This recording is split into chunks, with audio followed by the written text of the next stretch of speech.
लेकिन आसान था। आसान था, हाँ हाँ, बहुत आसान है। होपफुली इसमें सिर्फ सवाल सिर्फ चार रोमिंग सिनेरियोज है और कुछ भी नहीं है, कुछ भी नहीं है, और आपका चैप्टर फिनिश है। खैर, चैप्टर नंबर 20, ऑथेंटिकेशन। ऑथेंटिकेशन अब हमने पिछले वाले चैप्टर्स में हमने पढ़ा है कि आपका एक WLC है और वो आपका एक एक्सेस पॉइंट है और आपका एक डिवाइस है PCA। जब PCA उस रेंज में होता है एक्सेस पॉइंट के, तो वो उसके साथ कनेक्ट करता है, ठीक है, क्योंकि वो एक्सेस पॉइंट एक SSID ब्रॉडकास्ट कर रहा होता है। जो उस SSID से कनेक्शन करने के लिए कोई कोई वो है, प्रोटोकॉल्स हैं। तो 4 प्रोटोकॉल आएंगे इस चैप्टर में, जो वो भी 4 है, वो भी बहुत सिंपल है। एक वो कहते हैं कि एक तरीका होता है ओपन ऑथेंटिकेशन।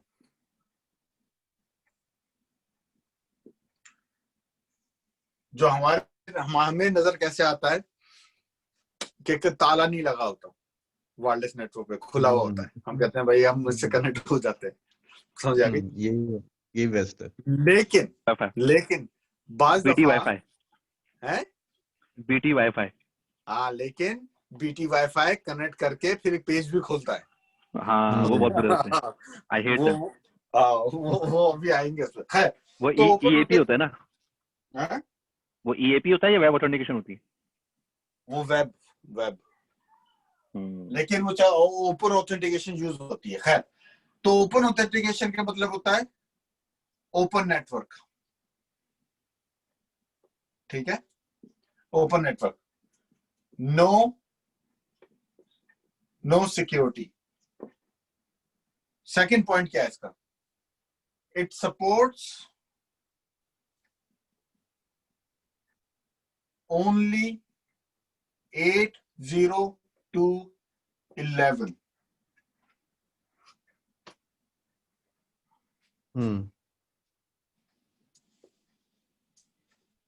ऑथेंटिकेशन।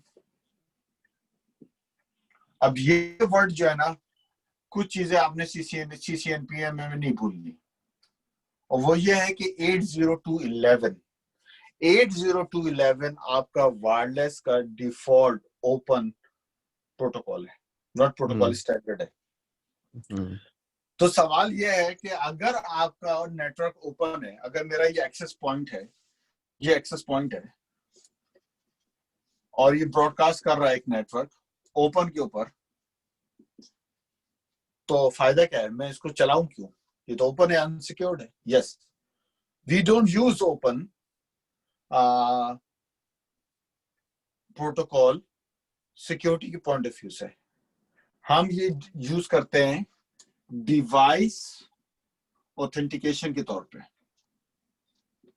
और डिवाइस ऑथेंटिकेशन का मतलब है कि मैं वायरलेस खाली उस डिवाइस को ऑफर करूंगा जो 802.11 कंपैटिबल है या कंप्लाइंट है। सिर्फ इसका मकसद ओपन ऑथेंटिकेशन का ये है कि वो ये चेक कर रहा है कि आपका आईफोन या आपका एंड्रॉयड फोन या आपका लैपटॉप, जो भी डिवाइस है, घड़ी है, वो 802.11 को सपोर्ट करती है या नहीं। अगर आपका डिवाइस 802.11 को सपोर्ट नहीं करता तो आप ओपन ऑथेंटिकेशन से कभी कनेक्ट नहीं कर पाते। रिगार्डलेस उसमें पासवर्ड नहीं भी लगा हुआ, फिर भी आप वो प्रोटोकॉल सिर्फ ये चेक करता है कि ये स्टैंडर्ड मीट हो रहा है या नहीं। सिर्फ इसका पर्पस ये है फिलहाल। अभी आप आगे देखोगे कि हम इसको यूज करते हैं for the first layer of filtering, कि यार ये चेक कर लो कि डिवाइस कंपैटिबल है या नहीं, फिर बाकी सिक्योरिटीज के ऊपर बिल्डअप करो, जिसमें वेब है या WPA है, सो फोर्थ। तो ये स्टैंडर्ड याद रखना, 802.11 एग्जाम में भी इसी तरह आता है।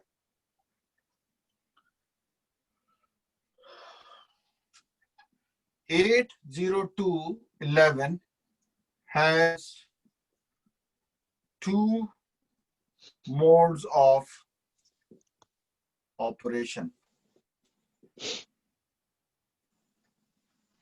One, open, and second, web, WEP। Web अब हम कहीं यूज नहीं करते फिलहाल, लेकिन ये यूज करते थे। Second,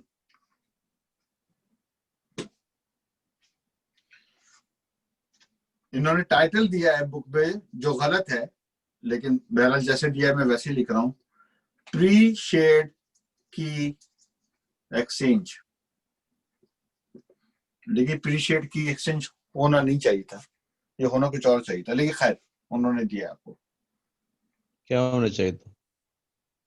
WPA। देखो WPA wireless protected access, WPA।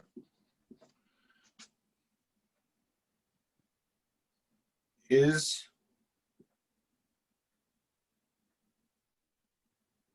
regulated by Wi-Fi Alliance.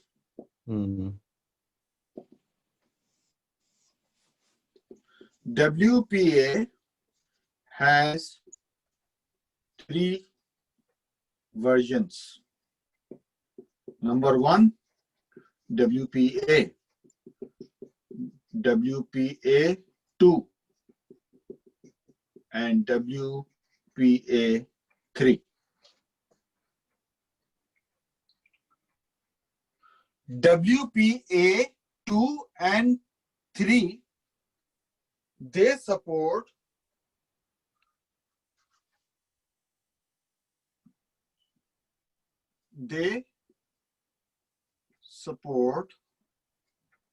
two authentication protocols. Number 1,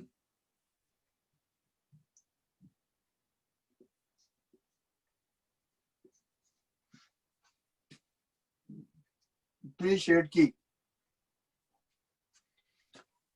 Number 2, 8021X.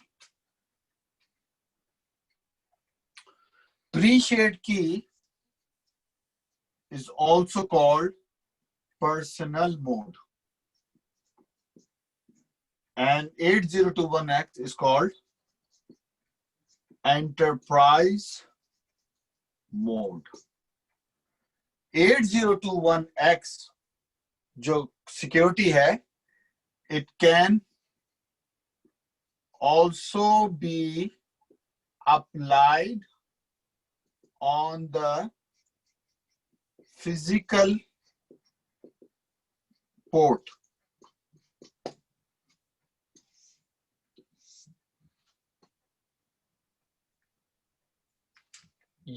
ये है प्रीशेड की।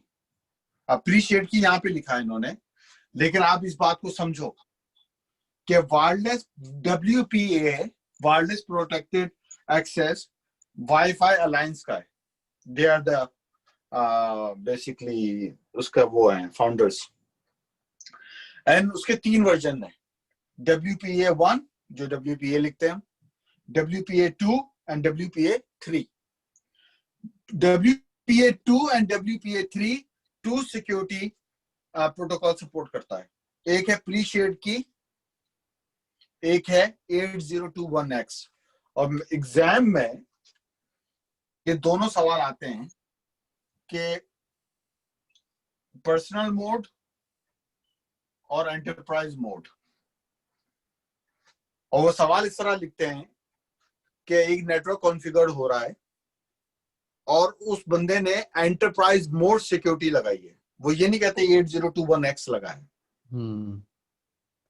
लेकिन उस पर वो ये पूछ रहा है कि एक इंजीनियर है, एक हाइपोथेटिकल सिनेरियो आता है कि engineer Bob has configured a network and has applied enterprise mode security, so which of the following is true या फॉल्स। 8021X सिक्योरिटी जो है ना, वो पोर्ट पे लगती है, फिजिकल पोर्ट पे लगती है, not on the radio channel. समझ आ गई? तो अगर हम्म। आपका स्विच है और आप उसके किसी पोर्ट पे 8021X का सिक्योरिटी मैकेनिज्म लगाओगे, तो इसका मतलब है कि आप उस फिजिकल पोर्ट को सिक्योर कर रहे हो। तो ये आता है, एग्जाम में आता है।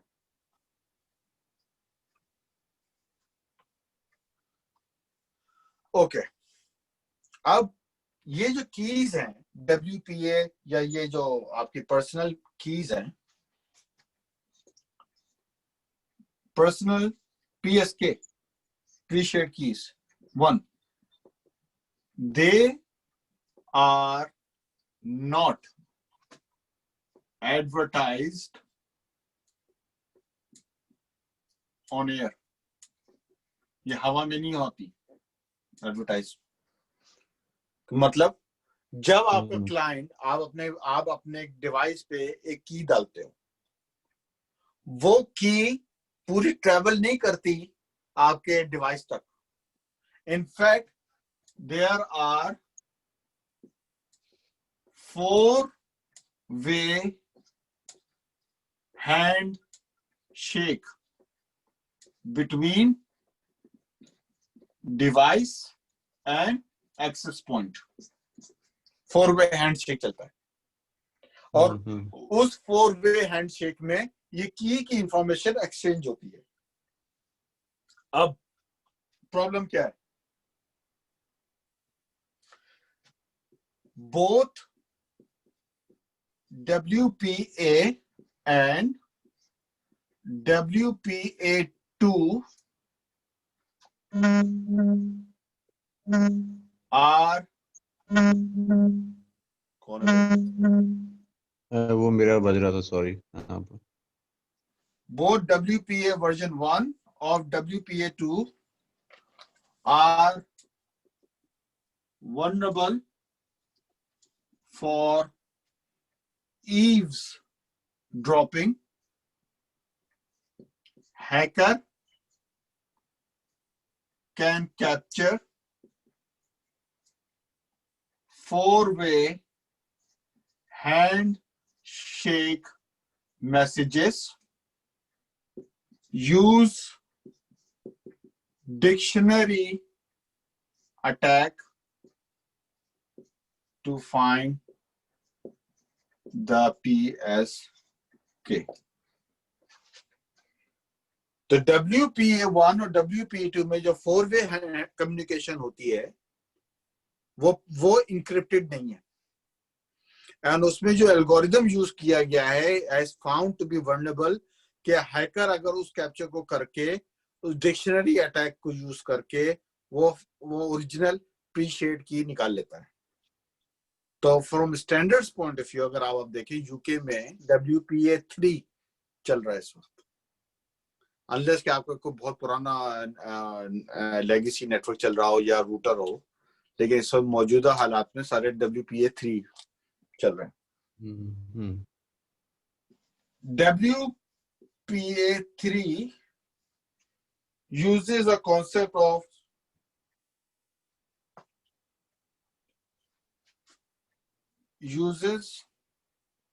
a method called simultaneous access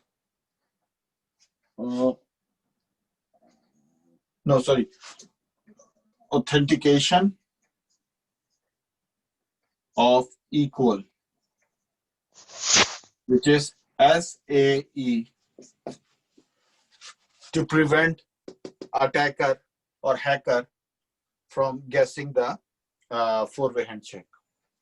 तो हमारे एग्जाम पॉइंट ऑफ व्यू से अगर आपको आ जाए तो कि वो क्या कौन सा कॉन्सेप्ट यूज करता है WPA3, वो यूज करता है। Simultaneous authentication of equal। अच्छा, यहाँ पे ये सवाल ये है कि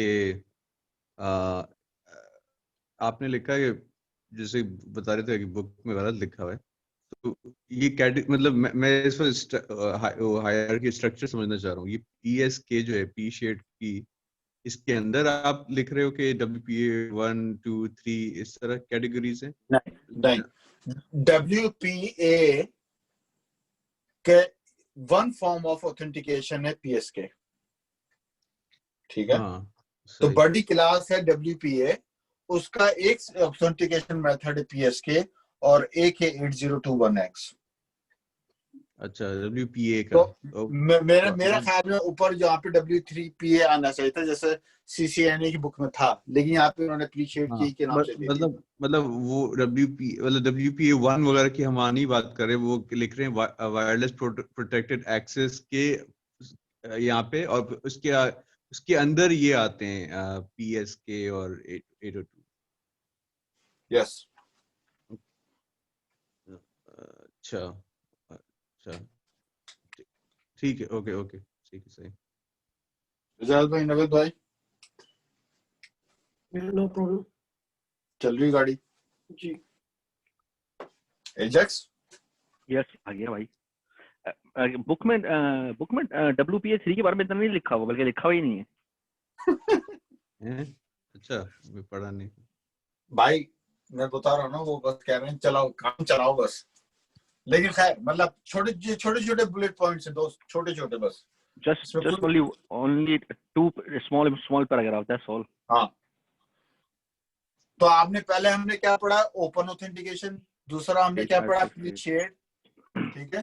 तीसरा है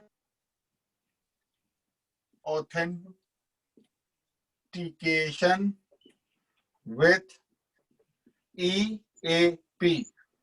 EAP होता है एक्सटेंसिबल ऑथेंटिकेशन प्रोटोकॉल।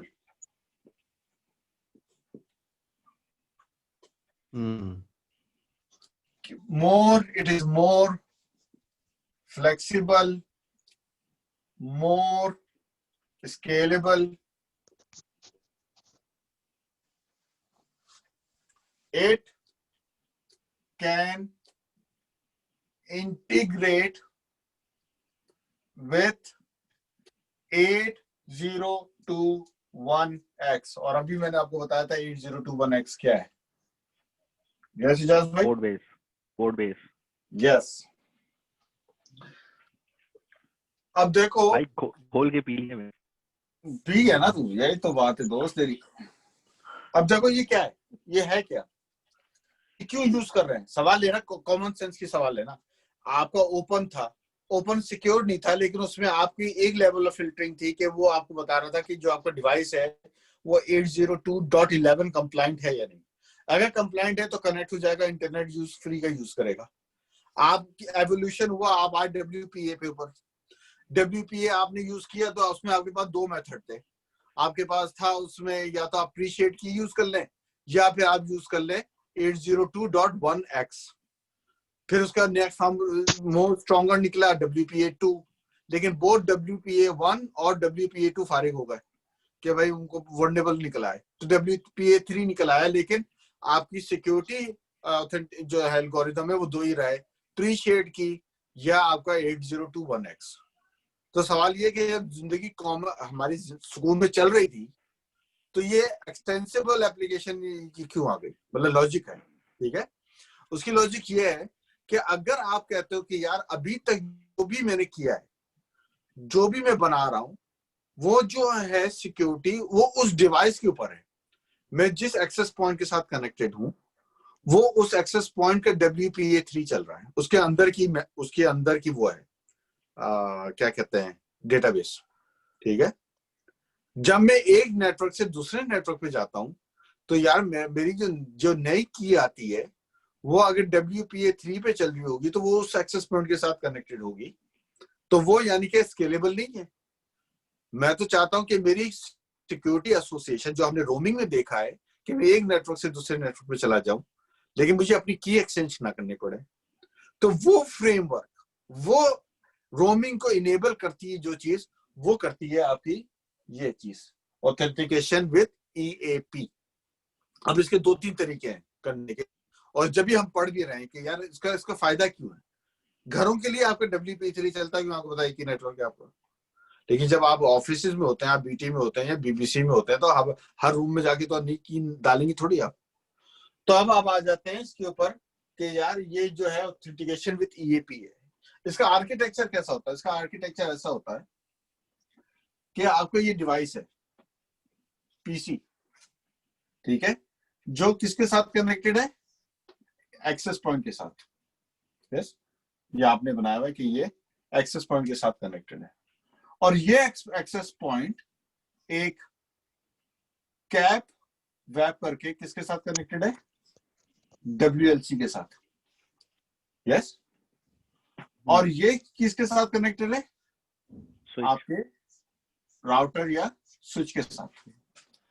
यहां पे आप एक सर्वर इंस्टॉल करते हैं जिसे आप कहते हैं ऑथेंटिकेशन सर्वर, जो कि हम रेडियस भी यूज कर सकते हैं, जस्ट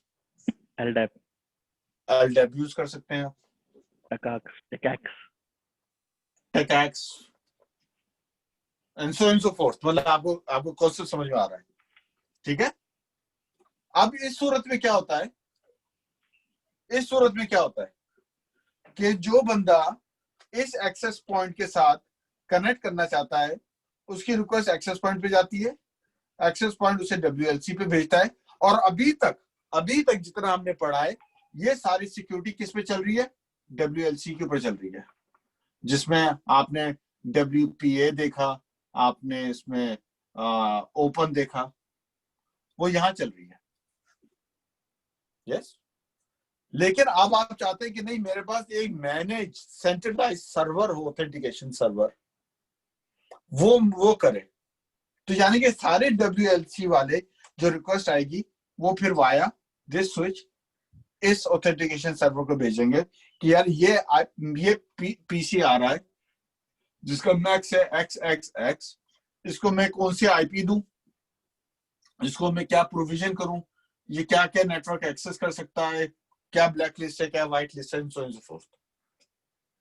तो ये चीज करने के लिए आप यूज करते हो एक्सटेंसिबल ऑथेंटिकेशन प्रोटोकॉल। अब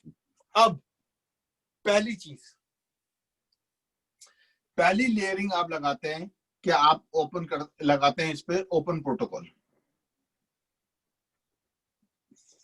जो क्या चीज से वेरीफाई करती है कि 802.11 कंप्लाइंट है या नहीं। अगर ये पास हो गया टिक, तो नेक्स्ट स्टेप पे आओ। नेक्स्ट स्टेप पे क्या होता है? वो करता है 8021X। अगर आपने एक्सेस पॉइंट के पोर्ट में अपना PC लगा दिया है,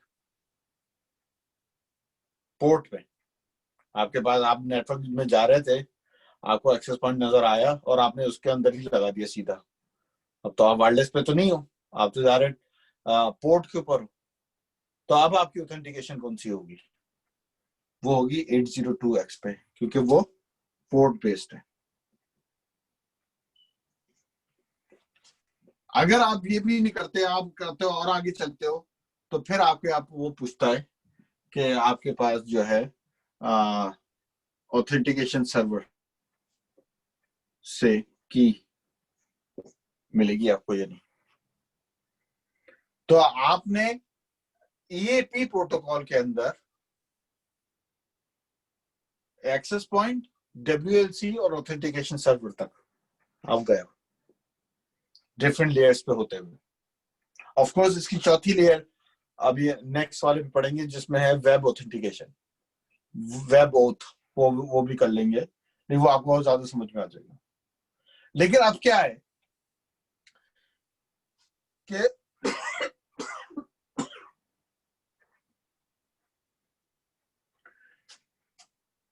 8021X,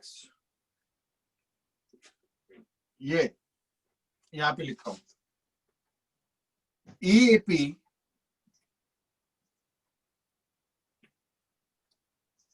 authentication modes WPA, WPA2, WPA3,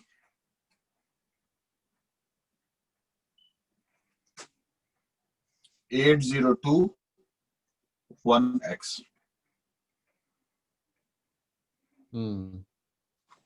और EAP सिक्योरिटी मोड्स हैं लीप,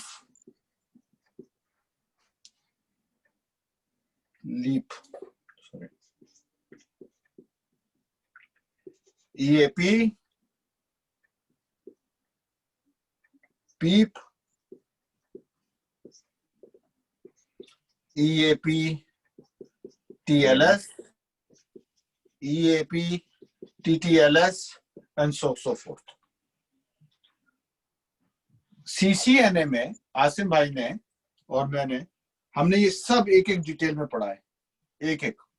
यहाँ पे इन्होंने इसका जिक्र भी नहीं किया, सिर्फ इन्होंने ये बताया है कि EAP ये सपोर्ट करता है सिक्योरिटी के लिए, कीज के लिए, और ये यूज करता है मोड्स के लिए। That's it.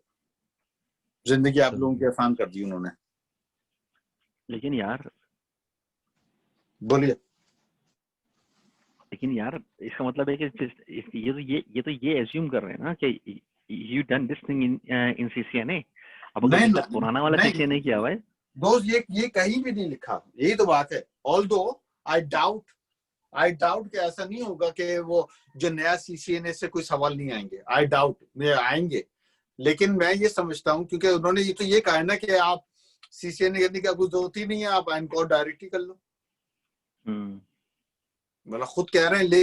लेकिन जितना मुश्किल वायरलेस CCNA में है ना, ये तो उसका 10% भी नहीं है। आप पूरा कैप वेब, पूरी टेक्निकल आर्किटेक्चर हमने पढ़ा उसमें, और सही की मतलब की हालत हो गई थी क्या। और आप सोचो लीप, EAP, ये एक एक प्रोटोकॉल कैसे काम करता है, किसमें क्या होता है, किसमें क्या नहीं होता, क्या हेडर है, मतलब ठीक ठाक बच गई। लेकिन अगर आप प्रॉपर लाइफ सिनेरियो में जाएं, वहां पे अगर आप जाते हैं ना, वहां पे आपको सर में कुछ भी नहीं पूछा, कुछ भी यूज नहीं होता, डायरेक्ट आप बोलते हैं ओके यार ये सेटिंग करनी है, ये सेटिंग करनी है, दैट्स ऑल। हाँ, उसको आपको ये बोलना है यार आपको इस तरह की प्राइवेसी यानी सिक्योरिटी चाहिए, सब कुछ चाहिए।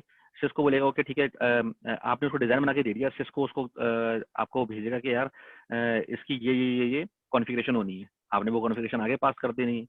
तो फॉर डिजाइनर पर्सपेक्टिव से हम क्या होगा, हमसे ये बोलेंगे भाई हमें ये सिक्योरिटी चाहिए, दैट्स ऑल। एग्जैक्टली। और जब भी मैं समझता हूँ, अगर आप इस आर्किटेक्चर को दोबारा जरा गौर से देखो कि ये EAP ऑथेंटिकेशन मोड जो है ना, ऑथेंटिकेशन कहाँ हो रही है?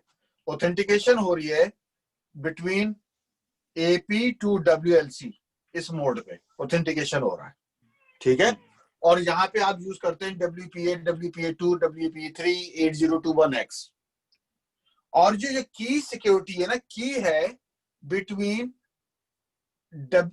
PC, नहीं ये यहाँ पे ऑथेंटिकेशन सर्वर, ये ठीक है, यानी कि वो यहाँ पे होता है।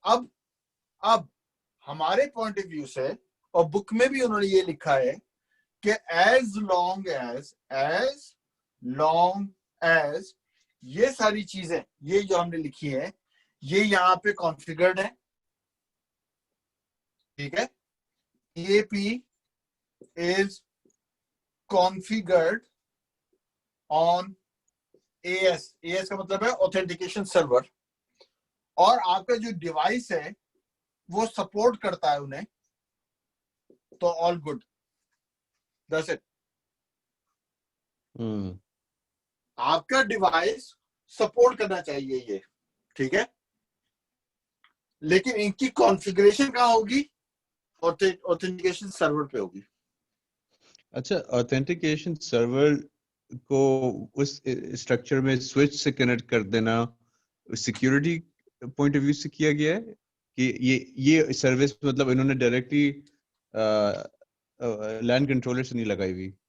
नहीं, देखो तुमने हमने नेटवर्क में देखा है कि लैन कंट्रोलर भी एक नहीं होता नेटवर्क में। There are many network LAN controllers. अच्छा, हाँ जब यस, तो जब आप IP3 रोमिंग में कर रहे थे तो आपकी की इंफॉर्मेशन वो फॉरेन नेटवर्क से उठ के एंकर नेटवर्क पे जा रही थी ताकि आपकी की उसके साथ रिफ्रेश हो सके। करेक्ट? सही सही। जब आप सेंट्रलाइज सर्वर ले आते हैं और आपके जितने भी एक्सेस पॉइंट लगे हुए हैं उनके ऊपर जितने भी WLC लगे हुए हैं वो खुद ऑथेंटिकेट नहीं कर रहे होते, वो सब रिक्वेस्ट भेजते हैं पीछे सर्वर को, ऑथेंटिकेशन सर्वर को, कि भाई ये बंदा आया, ये चला गया। अब उसका फायदा है, आज एक बंदा BBC में काम कर रहा है, वो जॉब छोड़ के चला जाता है, ठीक है, उसको आज लास्ट डे उसका जॉब, लेकिन जाने से पहले उसकी वो ऑथेंटिकेशन हुई थी जो वैलिड रहेगी उसको 8 घंटे तक या 7 घंटे तक जो भी है। तो क्या मतलब है, अब वो जो वहां के नेटवर्क एडमिनिस्ट्रेटर है वो हर जाके एक्सेस पॉइंट या WLC पे जाके उसका मैक एड्रेस डिलीट कर रहा है बैठ के? नहीं, वो क्या करेगा, एक सेंट्रलाइज सर्वर, ऑथेंटिकेशन सर्वर पे जाएगा और उसके मैक एड्रेस जो उसका PC या फोन जो भी डिवाइस यूज करता था वो वहां से डिलीट कर देगा। तो क्या होगा कि आपके जितने भी नीचे वाले नेटवर्क्स होंगे वो उस इंफॉर्मेशन को अपडेट कर लेंगे।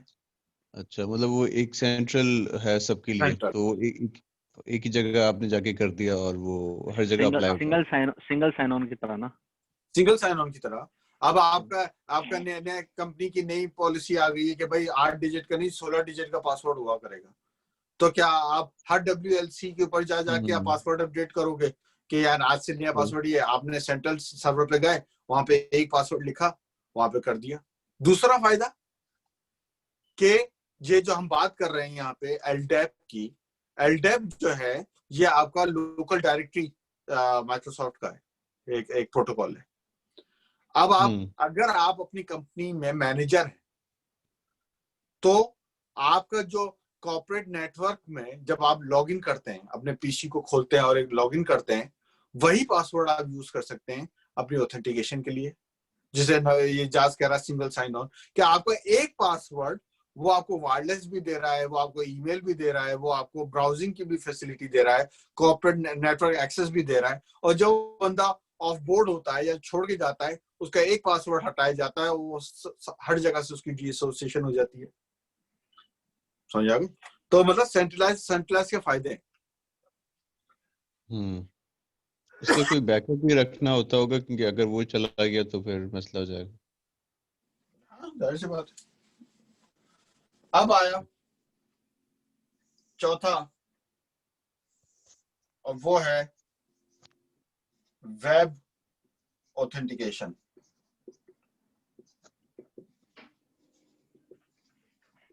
नवेद है या खाना खाने गया? आवाज दे। नवेद बैठा हुआ भाई, बैठा हुआ बैठा जवान भाई। अच्छा, मुझे नहीं पता, यकीन कर, मैंने वेब ऑथेंटिकेशन इतना इस्तेमाल किया है फ्रांस में। जिस होटल पे जाओ, जी आपका वो है वाईफाई है, जी वाईफाई है, ओपन है, आप बड़े खुशी खुशी बैठ गए, जैसे ही बैठे पेज आ गया सामने। क्या अब आप वो एयरपोर्ट पे भी यही है, आप जाएं हीथ्रो पे तो वो आपको अलाउ कर देते हैं, फिर जैसे ही आप अपना वेब पेज खोलते हैं पहले उनका वेब पेज आता है, उसकी टर्म्स एंड कंडीशन भर दें। हाँ, वो उसमें कभी वो आपका नाम, कभी पासपोर्ट नंबर, वो सब कुछ पूछ लेते हैं, बहरीन में तो वो भी पूछ लेते हैं। फिर उसके बाद वो आप उसको ऑथेंटिकेट करते हैं। सही है, यानी कि ये 2 स्टेज प्रोसेस हो गया। वेब ऑथेंटिकेशन में जो मेन की है वो ये है कि वो आपको देना चाहते हैं